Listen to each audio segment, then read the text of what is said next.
Hi hello ಎಲ್ರಿಗೂ ನಮಸ್ಕಾರ. Welcome back to my YouTube channel. ಎಲ್ಲರೂ ಆರಾಮಾಗಿ ಸೇಫ್ ಆಗಿದ್ದೀರಾ ಅಂತ ಭಾವಿಸ್ತೀನಿ. ನಾನು ಕೂಡ ಆರಾಮಾಗಿ ಸೇಫ್ ಆಗಿದ್ದೀನಿ. ಮೈಕಲ್ಲಿ ಮಾತಾಡ್ತಾ ಇದ್ದೀನಿ, ವಾಯ್ಸ್ ಹೇಗೆ ಬರುತ್ತೆ ಅಂದ್ಬಿಟ್ಟು ಈ ವ್ಲಾಗಲ್ಲಿ ನೀವು ಹೇಳಿ ಚೆನ್ನಾಗಿ ಬರ್ತಾ ಇದೆಯಾ, ಚೆನ್ನಾಗಿ ಕೇಳಿಸ್ತಾ ಇದೆಯಾ ಅಂತ ಅಂದ್ಬಿಟ್ಟು. ಇದರ ಏನಾದರೂ ಡೀಟೇಲ್ಸ್ ಬೇಕಂದರೆ ನನಗೆ ಕಾಮೆಂಟ್ ಮಾಡಿ ಕೇಳಿ, ನಾನು ಇನ್ಫಾರ್ಮ್ ಮಾಡ್ತೀನಿ.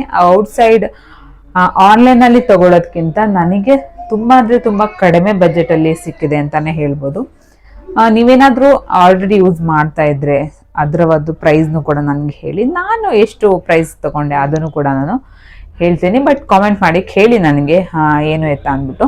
ಆನಿಯನ್ ಸಮೋಸ ಮಾಡ್ತಾ ಇದ್ದೀನಿ, ಫಸ್ಟ್ ಟೈಮ್ ಮಾಡ್ತಾ ಇದ್ದೀನಿ. ಹೇಗೆ ಬರುತ್ತೆ ಅಂತ ನನಗೆ ಗೊತ್ತಿಲ್ಲ, ನೋಡೋಣ, ಟ್ರೈ ಮಾಡೋಣ ಅಂದ್ಬಿಟ್ಟು. ಮೈದಾ ಹಿಟ್ಟಲ್ಲಿ ಮಾಡ್ತಾ ಇಲ್ಲ, ನಾನು ಗೋಧಿ ಹಿಟ್ಟಲ್ಲಿ ಮಾಡ್ತಾ ಇದ್ದೀನಿ. ಅಂದರೆ ಮೇಲ್ಗಡೆ ಲೇಯರ್ಸ್ ಏನು ಇದೆ, ನಾರ್ಮಲ್ ಈರುಳ್ಳಿ ಎಲ್ಲ ಅದೇನೇ ಇರುತ್ತೆ. ಬಟ್ ಮೇಲ್ಗಡೆಗೆ ಮಾತ್ರ ಏನು ಮೈದಾ ಚಪಾತಿ ಥರ ಮಾಡ್ತಾರಲ್ಲ ಆ ಥರ ಇಲ್ಲ, ನಾನು ಗೋಧಿ ಹಿಟ್ಟಲ್ಲಿ ಮಾಡ್ತಾ ಇದ್ದೀನಿ. ನೋಡೋಣ ಹೇಗೆ ಬರುತ್ತೆ ಅಂದ್ಬಿಟ್ಟು ನಿಮಗೂ ಕೂಡ ತೋರಿಸ್ಕೊಡ್ತೀನಿ. ಫಸ್ಟ್ ಟೈಮ್ ಟ್ರೈ ಮಾಡ್ತಾ ಇರೋದು, ಆಮೇಲೆ ಹಾಗೆ ಹೀಗೆ ಅಂತ ಅಂದ್ಬಿಟ್ಟು ಕಾಮೆಂಟ್ ಮಾಡೋಕ್ಕೆ ಹೋಗ್ಬೇಡಿ. ಆಮೇಲೆ ಟ್ರೈ ಮಾಡಿಬಿಟ್ಟು ನಾನು ಫಸ್ಟ್ ಟೈಮ್ ಮಾಡ್ತೀನಿ, ಚೆನ್ನಾಗಿ ಬಂತು ಅಂದರೆ ನಾನು ಹೇಳ್ತೀನಿ, ಲಾಸ್ಟಲ್ಲಿ ತಿನ್ನಬೇಕಾದ್ರೆ ಹೇಳ್ತೀನಿ.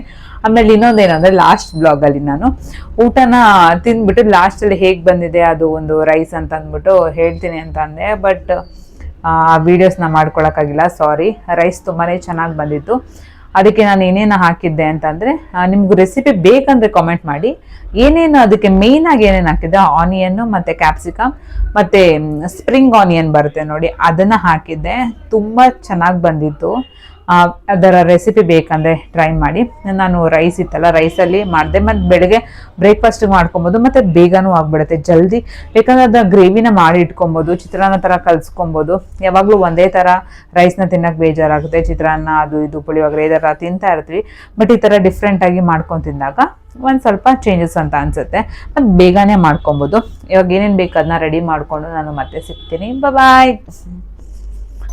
ಮತ್ತು ಇನ್ನೊಂದು ಏನಂತಂದರೆ, ಇನ್ನು ಯಾರೆಲ್ಲ ಚಾನಲ್ಗೆ ಸಬ್ಸ್ಕ್ರೈಬ್ ಮಾಡ್ಕೊಂಡಿಲ್ಲ, ದಯವಿಟ್ಟು ಚಾನಲ್ನ ಸಬ್ಸ್ಕ್ರೈಬ್ ಮಾಡಿಕೊಂಡು ವೀಡಿಯೋಸ್ನ ನೋಡಿ. ಮತ್ತು ವೀಡಿಯೋಸ್ ಹೇಗೆ ಬರ್ತಾಯಿದೆ ಅಂದ್ಬಿಟ್ಟು ಕಾಮೆಂಟ್ ಮಾಡಿ ಹೇಳಿ. ಮತ್ತು ಇನ್ನೊಂದು ಪಕ್ಕದಲ್ಲಿ ಕಾಣಿಸ್ತಾ ಇರೋ ಬೆಲ್ ಐಕನ್ನ ಪ್ರೆಸ್ ಮಾಡಿ. ಆವಾಗ ನಾನು ಅಪ್ಲೋಡ್ ಮಾಡೋ ಪ್ರತಿ ವಿಡಿಯೋದು ನೋಟಿಫಿಕೇಷನ್ ನಿಮಗೆ ಬಂದು ತಲುಪುತ್ತೆ. ಇಲ್ಲ ಅಂತಂದರೆ ನಾನು ಯಾವಾಗ ವಿಡಿಯೋ ಮಾಡ್ತೀನಲ್ಲ ಅದು ನಿಮಗೆ ನೋಟಿಫಿಕೇಷನ್ ಬರೋದಿಲ್ಲ ಅಷ್ಟೇ. ಇಲ್ಲಿ ನಾನು ಆನಿಯನ್ನ ಚಾಪ್ ಮಾಡ್ಕೊತಾ ಇದ್ದೀನಿ. ಒಂದು 3 ಆನಿಯನ್ ತೊಗೊಂಡಿದ್ದೀನಿ. ನೋಡೋಣ, ಟ್ರೈ ಮಾಡೋಣ ಅಂದ್ಬಿಟ್ಟು ಮಾಡ್ತಾ ಇದ್ದಿದ್ದಲ್ವಾ. ಸೊ ಚೆನ್ನಾಗಿಲ್ಲ ಅಂದರೆ ಸುಮ್ಮನೆ ವೇಸ್ಟ್ ಆಗುತ್ತೆ ಅಂದ್ಬಿಟ್ಟು ಜಾಸ್ತಿ ತೊಗೊಳಕ್ಕೆ ಹೋಗಲಿಲ್ಲ. 3 ಜನಕ್ಕೆ ಆರಾಮ್ಸೆ ಒಂದು ಮೀಡಿಯಮ್ ಸೈಜ್ 3 ಆನಿಯನ್ ಚೆನ್ನಾಗಿರುತ್ತೆ. ಇದಕ್ಕೆ ಬೇಕಂದರೆ ಸ್ವಲ್ಪ ಬಟಾಣಿ ಹಾಕ್ಕೊಬೋದು. ಬಟಾಣಿ ಇರಲಿಲ್ಲ ಅಂದ್ಬಿಟ್ಟು ನಾನು ಹಾಕ್ಕೊಂಡಿಲ್ಲ.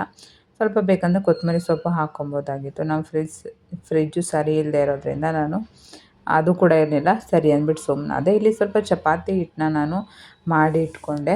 ಸ್ವಲ್ಪ ಇದೆಲ್ಲ ಮಾಡೋ ಅಷ್ಟರಲ್ಲಿ ಸ್ವಲ್ಪ ನೆನೀಲಿ ಅಂದ್ಬಿಟ್ಟು ಇಲ್ಲಿ ಒಂದು ಒಗ್ಗರಣೆ ಪ್ಯಾನ್ ಇಟ್ಕೊಂಡು ಅದಕ್ಕೆ 2 ಟೇಬಲ್ ಸ್ಪೂನ್ ಆಗೋಷ್ಟು ಎಣ್ಣೆ, ಸ್ವಲ್ಪ ಜೀರಿಗೆ ಹಾಕಿ ಆನಿಯನ್ ಹಾಕಿ ಚೆನ್ನಾಗಿ ಫ್ರೈ ಮಾಡಿಕೊಂಡು ಅರಿಶಿನ ಪುಡಿ, ಚಿಲ್ಲಿ ಪೌಡರ್, ಸ್ವಲ್ಪ ಗರಂ ಮಸಾಲ ಇದಿಷ್ಟನ್ನು ಹಾಕಿ ಒಂದು 2 ನಿಮಿಷ ಚೆನ್ನಾಗಿ ಫ್ರೈ ಮಾಡಿಕೊಂಡೆ ಅಷ್ಟೇ. ಬೇರೆ ಇನ್ನೇನು ಹಾಕೋ ಅವಶ್ಯಕತೆ ಇರೋದಿಲ್ಲ.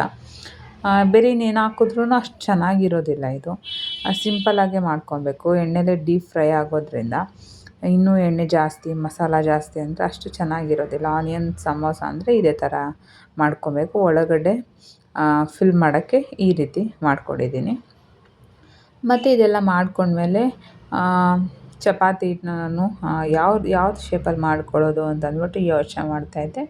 ಸರಿ, ಒಂದನ್ನು ನಾರ್ಮಲ್ಲು ಏನು ಸಮೋಸ ಯಾವ ಥರ ಮಾಡ್ತಾರೆ ಆ ಥರ ಮಾಡ್ಕೊಳ್ಳೋಣ, ನೋಡೋಣ. ನೆಕ್ಸ್ಟ್ ಇನ್ನೊಂದು 2 ಶೇಪ್ ಬೇರೆ ಮಾಡ್ಕೊಳ್ಳೋಣ ಅಂದ್ಬಿಟ್ಟು ನೋಡಿದೆ. ಫಸ್ಟ್ ಇದು ಮಾಡೋದು ಸ್ವಲ್ಪ ಕಷ್ಟ ಆಯಿತು, ಯಾಕಂದರೆ ಫಸ್ಟ್ ಟೈಮ್ ಮಾಡ್ತಾ ಇರೋದಲ್ವ.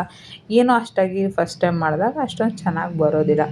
ಸರಿ ಹೆಂಗೋ ಅಂದ್ಬಿಟ್ಟು ಫಸ್ಟ್ ಒಂದು ಮಾಡಿದೆ, ಪರವಾಗಿಲ್ಲ, ಓಕೆ ಅಂತ ಅನ್ನಿಸ್ತು. ಬಟ್ ದಿನ ಮಾಡೋರಿಗೆ ಇದೆಲ್ಲ ತುಂಬ ಈಸಿಯಾಗಿ, ಇನ್ನೂ ಈಸಿಯಾಗಿ ಮಾಡ್ಕೊತಾರೆ. ನಾನು ಸ್ವಲ್ಪ ಕಷ್ಟ ಅಂತ ಅನ್ನಿಸ್ತು.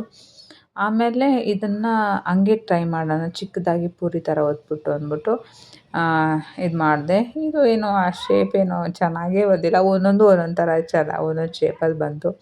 ಮತ್ತು ಒಂದು ರೌಂಡ್ ಶೇಪಲ್ಲಿ ಮಾಡ್ಕೊಳ್ಳೋಣ ಅಂದ್ಬಿಟ್ಟು ಮಾಡಿಕೊಂಡೆ.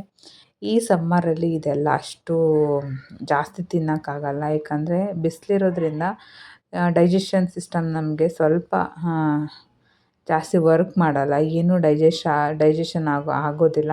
ಸೊ ಅದರಿಂದ ಸ್ವಲ್ಪ ಈಸಿಯಾಗಿ ಡೈಜೆಸ್ಟ್ ಆಗೋ ಥರದ್ದು ನಾವು ಫುಡ್ಡುಗಳನ್ನ ತೊಗೊಬೇಕು. ಡೀಪ್ ಫ್ರೈ ಮಾಡಿರೋ ಥರ ಫುಡ್ಡುಗಳನ್ನ ತೊಗೊಂಡ್ರೆ ಹೊಟ್ಟೆ ಎಲ್ಲ ಕೆಟ್ಟೋಗ್ಬಿಡುತ್ತೆ. ನಾನು ಫಸ್ಟ್ ಟೈಮಲ್ವ ಎಲ್ಲರಿಗೂ ಒಂದೊಂದು ಆಗೋ ಥರ ನಾನು ಮಾಡಿದ್ದಷ್ಟೇ. ಹೆವಿ ತಿಂದರೆ ಆಮೇಲೆ ಗೊತ್ತಲ್ಲ, ಲೂಸ್ ಮೋಷನ್ ಆಗಿಬಿಡುತ್ತೆ. ಕೆಲವೊಬ್ರು ತಿನ್ನೋರು. ಇದೇನಿದ್ರು ಈ ಬಜ್ಜಿ ಬೋಂಡ ಎಲ್ಲ ಮಳೆ ಟೈಮಲ್ಲಿ, ಮಳೆಗಾಲದಲ್ಲಿ ಚೆನ್ನಾಗಿರುತ್ತೆ. ಬಿಸಿ ಬಿಸಿಯಾಗಿ ಟೀ, ಕಾಫಿ ಅಥವಾ ಬೇರೆ ಏನಾದರೂ ಸಂಜೆ ಟೈಮು ತಿನ್ನೋಕ್ಕೆ ಸ್ನ್ಯಾಕ್ಸು. ಕೆಲವೊಬ್ರಿಗೆ ಏನಾದರೂ ಈ ಥರ ಬಜ್ಜಿ ಬೋಂಡ ಈ ಥರದ್ದೆಲ್ಲ ಅವ್ರಿಗೆ ಬೇಕಾಗಿರುತ್ತೆ. ನಮ್ಮ ಮನೇಲಿ ಏನು ಆ ಥರ ಏನಿಲ್ಲ. ಬೇಕು ಅಂದರೆ ಈ ಥರ 1 ಅಥವಾ 2 ಅಷ್ಟೇ ನೋಡಿ, ನಾನು ಅಷ್ಟೇ ಮಾಡಿದ್ದು. ಆಮೇಲೆ ಇದೆರಡು ಹಾಕಿದೆ, ಇದನ್ನು ಬೇಯಿಸೋಣ ಅಂತ ಅಂದ್ಬಿಟ್ಟು ಪರವಾಗಿಲ್ಲ ಚೆನ್ನಾಗೇ ಬಂತು ಅಂತ ಅನ್ನಿಸ್ತು. ಸರಿ ಅಂದ್ಬಿಟ್ಟು ಚೆನ್ನಾಗಿ ಕಾಣಿಸ್ತಾ ಇತ್ತಲ್ಲ, ಚೆನ್ನಾಗಿ ಕ್ರಿಸ್ಪಿಯಾಗಿರುತ್ತೆ ಅಂತ ನಾನು ಅಂದ್ಕೊಂಡಿದ್ದೆ. ಆಮೇಲೆ ಗೊತ್ತಾಯಿತು, ನಾವು ಅಲ್ಲಿ ಮಾಡಿಬಿಟ್ಟು ಅಲ್ಲೇ ತಿಂದರೆ ಗೋಧಿ ಹಿಟ್ಟಲ್ಲಿ ಮಾಡಿದ್ರೆ ಚೆನ್ನಾಗಿ ಫೀಲ್ ಆಗುತ್ತೆ. ಕೆಲವೊಬ್ರಿಗೆ ಮೈದಾನೇ ಬೇಕಾಗಿರುತ್ತೆ. ಈ ಥರ ಸಮೋಸ ಎಲ್ಲ ಕ್ರಿಸ್ಪಿಯಾಗಿ ಇಷ್ಟಪಡ್ತಾರೆ ನೋಡಿ, ಅಂಥವ್ರಿಗೆ ಮೈದಾದಲ್ಲಿ ಮಾಡಿದ್ರೇ ಚೆನ್ನಾಗಿರುತ್ತೆ. ಅದಕ್ಕೆ ಏನೇನು ಯೂಸ್ ಮಾಡ್ತಾರೆ ಅದನ್ನು ಅದ್ರಲ್ಲಿ ಮಾಡಿದ್ರೇ ಚೆಂದ. ಗೋಧಿ ಹಿಟ್ಟಲ್ಲೂ ತಿಂತೀನಿ, ನಂಗೆ ಇಷ್ಟ ಆಗುತ್ತೆ ಅನ್ನೋರು ಬೇಕಂದರೆ ಈ ಥರ ಗೋಧಿ ಹಿಟ್ಟಲ್ಲಿ ಮಾಡ್ಕೊಬೋದು. ಕೆಲವೊಬ್ರಿಗೆ ಮೈದಾ ಹಾಕ್ಕೊಂಡ್ರೆ ಡೈಜೆಷನ್ ಆಗೋದಿಲ್ಲ, ಅದು ಅಷ್ಟಾಗಿ ಕೆಲವ್ರಿಗೆ ಇಷ್ಟ ಆಗೋದಿಲ್ಲ. ನನ್ನ ಥರದವ್ರಿಗೆ, ನನಗೂ ಅಷ್ಟು ಮೈದಾ ಎಲ್ಲ ಇಷ್ಟ ಆಗೋದಿಲ್ಲ. ಈ ಥರದ್ದಾದರೂ ನಾನು ಪೂರಿ ಥರ ಇದ್ರೂ ಓಕೆ, ಸ್ವಲ್ಪ ಸಾಫ್ಟ್ ಆಗುತ್ತೆ ಅಷ್ಟೇ. ಇದು ನಾರ್ಮಲ್ ಟೇಸ್ಟ್ ಎಲ್ಲ ಒಂದೇ ಥರ ಇರುತ್ತೆ. ನಮ್ಮಮ್ಮನ ಕೊಟ್ಟೆ, ನಮ್ಮಮ್ಮ ಏನು ಹೇಳಿದ್ರು ಅಂತ ನೀವೇ ಲಾಸ್ಟಲ್ಲಿ ನೋಡಿ. ಬಟ್ ನನಗೇನು ಆ ಥರ ಎಕ್ಸಲೆಂಟ್ ಚೆನ್ನಾಗಿದೆ ಅನ್ನೋ ಥರ ಇಲ್ಲ, ಓಕೆ ಥರ ಅಂತ ಅನ್ನಿಸ್ತು. ಬಟ್ ಮೈದಾ ಹಾಕ್ಬಿಟ್ಟು ಮಾಡಿದರೆ ಇನ್ನೂ ಚೆನ್ನಾಗಿರ್ತಾಯಿತ್ತು ಅಂತ ಅನಿಸುತ್ತೆ. ಗೊತ್ತಿಲ್ಲ ನನಗೆ. ನೀವು ಮಾಡಿದ್ರಾ, ಇದನ್ನು ಟ್ರೈ ಮಾಡಿದ್ರಾ? ಕಾಮೆಂಟ್ ಮಾಡಿ. ಮತ್ತು ನಾರ್ಮಲ್ ಪುರಿ ಅಂತಂದರೆ ನಾರ್ಮಲಾಗಿ ಸಮೋಸ ಶೇಪಲ್ಲಿ ಮಾಡಿದ್ರೇ ಅದು ನೀಟಾಗಿ ಚೆನ್ನಾಗಿ ಬೇಯುತ್ತೆ. ಇಲ್ಲ ಅಂದರೆ ಈ ಥರ ಪೂರಿ ಥರ ಊದ್ಕೊಳ್ಳೋದು ಅಥವಾ ಎಣ್ಣೆ ಜಾಸ್ತಿ ಕುಟ್ಕೊಳ್ಳೋದು ಈ ಥರ ಆಗುತ್ತೆ. ನಾನು ನೋಡಿ, ಬೇಕಂದರೆ ಒಂದು ಪೂರಿ ಶೇಪಲ್ಲಿ ಊದ್ಕೊಂಡ್ಬಿಟ್ಟೈತೆ. ಇನ್ನೂ ನಾರ್ಮಲಾಗಿ ಸಮೋಸ ಯಾವ ರೀತಿ ಶೇಪಿದೆ ಆ ರೀತಿ ಶೇಪಲ್ಲಿ ಬಂದಿದ್ದಲ್ಲ, ಅದು ಚೆನ್ನಾಗಿ ಉಬ್ಬಿಲ್ಲ, ನೀಟಾಗಿ ಎಲ್ಲ ಈಕ್ವಲಾಗಿ ಬೇಯ್ತಾಯಿತ್ತು. ಇದು ಒಂದು ಕಡೆ ಬೇಯೋದು, ಒಂದು ಕಡೆ ಬೇಯ್ತಾ ಇರೋದು, ಈ ಥರ ಆಗ್ತಾಯಿತ್ತು. ಅದೇ ಅಂದ್ಕೊಂಡೆ, ಆ ಒಂದು ಶೇಪು ಅದಕ್ಕೆ ಸರಿ, ಇನ್ನೊಂದು ಬೇರೆ ಏನೇನೋ ಶೇಪ್ಗಳು ಮಾಡಿದ್ರೆ ಚೆನ್ನಾಗಿರಲ್ಲ ಅಂತ ಅಂದ್ಬಿಟ್ಟು. ಬಟ್ ಸ್ವಲ್ಪ ಸಾಫ್ಟಾಗಿರುತ್ತೆ ಅಷ್ಟೇ, ಬೇರೆ ಏನೇನೂ ಇಲ್ಲ. ಒಂದು ಸಲ ನೀವು ನೋಡಿ ಈ ಥರ ಟ್ರೈ ಮಾಡಿ. ಈಗ ಮೊಮೋಸ್ ಆದ್ರೂ ಅಷ್ಟೇ. ಮೊಮೋಸ್ನ ಕೆಲವೊಬ್ರು ಏನು ಮಾಡ್ತಾರೆ, ಮೈದಾದಲ್ಲಿ ಮಾಡ್ಕೊತಾರೆ. ಕೆಲವೊಬ್ರು ಏನು ಮಾಡ್ತಾರೆ, ಗೋಧಿ ಹಿಟ್ಟಲ್ಲೂ ಮಾಡ್ಕೊತಾರೆ. ಒಬ್ಬರಿಗೆ ಇಷ್ಟ ಆಗುತ್ತೆ ಗೋಧಿ, ತಿನ್ನೋರಿಗೆ ಇಷ್ಟ ಆಗುತ್ತೆ. ಇಷ್ಟಪಡದೇ ಇರೋರಿಗೆ ಅದನ್ನು ಕೊಟ್ಟರೆ ಅವರು ಚೆನ್ನಾಗಿಲ್ಲ ಅಂತಲೇ ಅನ್ನೋದು. ಮತ್ತು ಇನ್ನೊಂದು ಸ್ವಲ್ಪ ಚಪಾತಿ ಹಿಟ್ಟಿತ್ತಲ್ಲ, ಅದು ಒಂದೇ ಒಂದು ಚಪಾತಿ ಹಿಟ್ಟು ಹಾಕ್ತಿತ್ತು ಅಷ್ಟೇ. ಸೊ ಅದಕ್ಕೆ ಒಂದು ಸ್ವಲ್ಪ ಉಪ್ಪು, ಖಾರ, ಮಸಾಲೆ ಹಾಕ್ಬಿಟ್ಟು ಅದನ್ನ ಸುಟ್ಕೊಂಡೆ. ಇನ್ನು ಅದೊಂದು ಸರ್ತಿ ವೇಸ್ಟ್ ಮಾಡಬಾರ್ದು ಅಂತ ಅಂದ್ಬಿಟ್ಟು.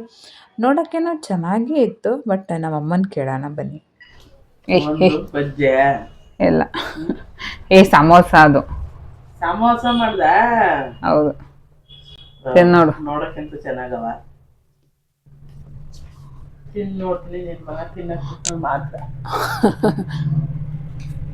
ಬಾರ ಇಲ್ಲಿ, ಬಾರ ಇಲ್ಲಿ ಚಿನ್ನು. ಓ,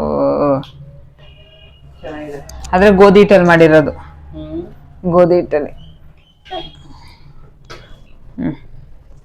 ಇದು ಎಲ್ಲ ಒಂದೇನೆ, ಬೇರೆ ಬೇರೆ ಮಾಡಿದ ಎಲ್ಲ ಗೋಧಿ ಹಿಟ್ಟೇನೆ, ಶೇಪ್ ಅಷ್ಟೇ ಚೇಂಜು.